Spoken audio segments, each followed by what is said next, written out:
Welcome to another edition of The Explainer.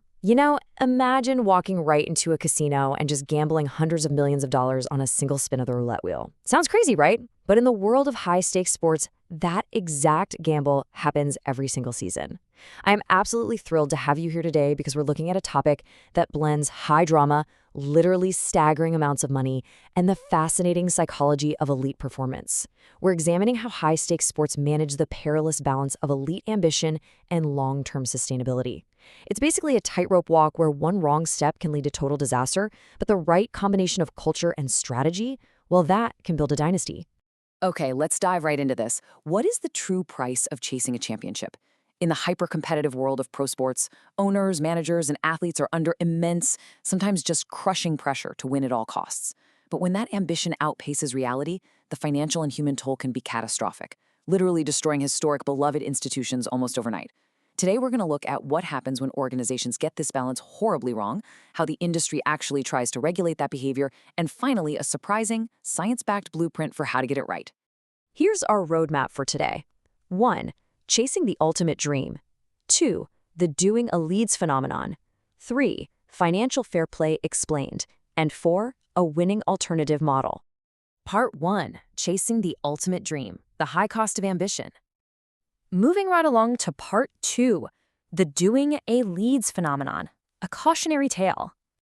Let's actually see how this builds, because in professional sports, the temptation to spend way beyond your means to achieve glory is basically an occupational hazard. Fans and media demand that owners live the dream, which usually translates to buying incredibly expensive talent to reach the absolute pinnacle of the sport.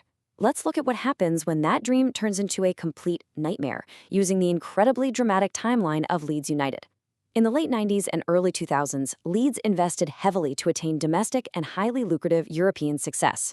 By 2001, they reached the semifinals of the UEFA Champions League. They were at the absolute peak of European football. But behind the scenes, they were spending money they didn't actually have yet. They were gambling. When they finished 5th in the Premier League in 2002 and narrowly missed out on Champions League qualification, well, disaster struck. They relied on future ticket sales and TV broadcast income from that specific competition just to pay off their mounting debts.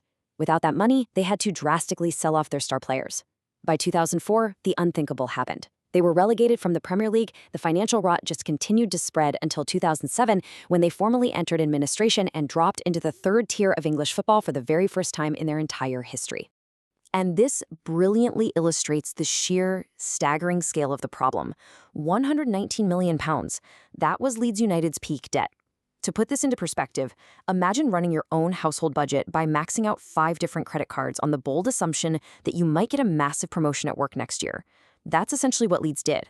Their debt level rose annually, from $9 million to $21 million to $39 to $82, before peaking at nearly £119 million. Much of this borrowed money was spent on massive transfer fees and highly inflated player wages. It was a precarious financial house of cards, entirely dependent on qualifying for the Champions League every single year without fail. This collapse was so spectacular, so uniquely catastrophic, that it actually spawned a brand new English idiom.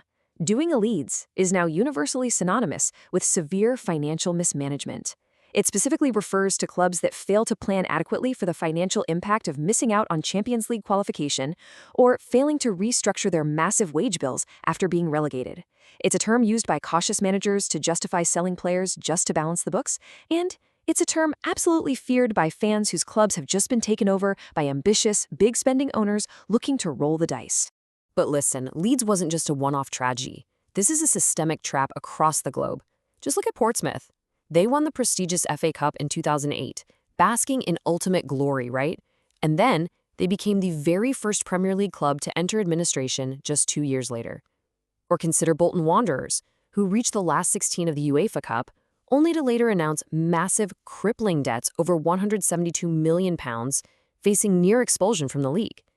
We see similar boom and bust patterns in Germany with TSV 1860 Munich. The idea even spread like wildfire to South America. In Brazil, fans coined the term cruzeirar, doing a cruzeiro, after the massive club Cruzeiro plummeted from winning consecutive national titles in 2013 and 2014 to facing third division relegation by 2020, all due to catastrophic financial chaos and overspending. So, Part 3, Financial Fair Play Explained, the industry's Band-Aid. Now, you might be wondering, if clubs all over the world are practically destroying themselves in pursuit of trophies, how does the industry actually regulate it? Enter Financial Fair Play, or FFP.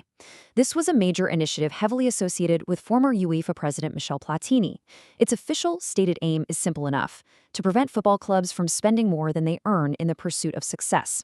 The central idea is to strictly limit maximum losses and aggressively control player wages so that the sport doesn't see another Leeds United or Portsmouth going completely bankrupt and leaving creditors out to dry. Sounds perfectly reasonable on the surface, doesn't it? A sensible safeguard for the sport. But there's a much more critical perspective to consider here. As the source material points out, a cynical view suggests that the established European superclubs weren't actually worried about financial health. They were really just worried about newly moneyed rivals, like Manchester City or Paris Saint-Germain, coming in and threatening their effective cartel. You see, Champions League distributions have traditionally been shared among a very small, very elite group of legacy clubs. FFP, in this view, effectively acts as a regulatory glass ceiling. It prevents smaller, ambitious clubs from challenging the established elite because they're no longer allowed to have a wealthy owner underwrite large financial losses to recruit the absolute best players. The latter is essentially pulled up right behind the biggest clubs. Now, what's really interesting about this slide is how these regulations actually function under the hood. FFP rules heavily focus on profit control. But profit and cash flow, they're not the same thing at all. Profit is just an abstract paper accounting concept. It can be legally manipulated by clever accountants moving numbers around a spreadsheet. Cash flow, on the exact other hand, is your actual physical ability to pay your bills as they come due. Football clubs, and normal businesses for that matter, don't go bust because of a lack of paper profit. They go into administration because they literally run out of cash to pay the electricity bill or their employees. The fact that FFP focuses so heavily on abstract profit rather than the fundamental reality of cash flow really reinforces the theory that these rules might exist to protect the elite cartel, not to actually save vulnerable clubs from bankruptcy. Which brings us to part 4, a winning alternative model: speed skating Canada. So if strict financial regulations like FFP are deeply flawed and perhaps even self-serving to the elite, how can a high-stakes sporting organization actually achieve healthy, sustainable success? Let me introduce you to Speed Skating Canada, or SSC. They are Canada's most decorated Olympic sport. Make absolutely no mistake, this is an incredibly high-stakes, high-pressure environment. Their national funding is strictly, ruthlessly tied to elite international performance. If they don't win Olympic medals on the ice, they simply don't get funded. But instead of letting that massive pressure create a toxic, win-at-all-costs environment that leads to organizational collapse, they manage the pressure very, very differently. Researchers analyzed SSC using the Burke-Litwin model of organizational change, and they identified specific, evidence-based practices that drive their incredible success. First, they have a dual mission. They care about human development just as much as they care about athletic performance. They're focused on building well-rounded people, not just fast athletes. Second, their leadership is agile, action-oriented, and critically, it's distributed. This means athletes and coaches actually have a voice and share in decision-making rather than just taking rigid orders from a top-down boss. And third, they intentionally build an organizational culture grounded in psychological safety and a strong learning orientation. They champion the mental and physical well-being of the athletes without ever sacrificing that intense drive for high performance. They prove you don't have to break people to win gold. So the crucial point is that the results of these cultural pillars really speak for themselves.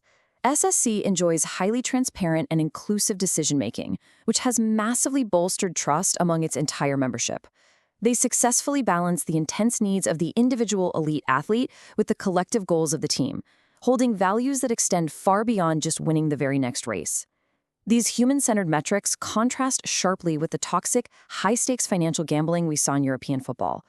Whether you're running a professional sports team, managing a corporate office, or leading a small business, SSC proves that increased professionalization doesn't have to mean selling your soul to chase a trophy. Prioritizing your people and prioritizing high performance are actually mutually reinforcing. Which leaves us with this final, provocative thought to ponder. We've seen the absolute devastation that comes from gambling everything on financial might and future earnings, creating a graveyard of historic clubs. But we've also seen how focusing on psychological safety, transparent leadership, and authentic human development can yield record-breaking Olympic success. So, looking at the future of high-stakes environments, ask yourself, are modern sports, and honestly, perhaps modern businesses too, better served by trying to outspend the competition or by out-culturing them? Thanks for joining me on this explainer, and I'll catch you next time as we continue to unpack the fascinating world behind the facts.